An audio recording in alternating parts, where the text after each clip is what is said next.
Fresh fruits తినటం అనేది చాలా ఇంపార్టెంట్. అందులో భాగంగా తాజావన్ ఆర్గానిక్ ఫార్మ్స్‌లో యెల్లో డేట్స్ అంటే యెల్లో ఖర్జూరాలు ఆహ్, వస్తున్నాయి.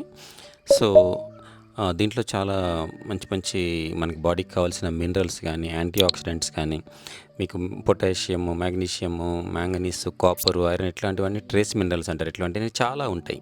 అండ్ హార్ట్ ఫ్రెండ్లీ కూడా ఇవన్నీ ఉండటం వల్ల. డైటరీ ఫైబర్ కూడా మిల్లెట్స్ లాగా ఫైబర్ ఉంటుంది దీంట్లో. దాని తర్వాత యాంటీ ఆక్సిడెంట్స్ ఏంటంటే క్యాన్సర్ సెల్స్‌ని సప్రెస్ చేయాలంటే యాంటీ ఆక్సిడెంట్స్ కావాలి. అవన్నీ కూడా బాగుంటాయి దీంట్లో. ఇంతే కాకుండా మనకి ఇది డయాబెటిక్ ఫ్రెండ్లీ కూడా. ఎందుకంటే ఫ్రెష్ డేట్స్ తినటం వల్ల ఏమవుతుందంటే ఫైబర్ ఎక్కువ ఉంటుంది, షుగర్ కంటెంట్ తక్కువ ఉంటుంది. మీడియంగా మనం ఒక 2, 3 ఫ్రూట్స్ తినొచ్చు.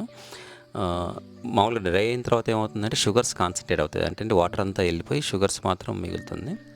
డ్రై డేట్స్ తినటం కన్నా ఫ్రెష్ డేట్స్ తినటం డయాబెటిక్ వాళ్ళకి హెల్ప్ అవుతుంది. సో, ప్రతి వెన్స్‌డే అండ్ సాటర్‌డే మనకి తాజా ఆర్గానిక్ స్టోర్‌లో దొరుకుతాయి ఇవి.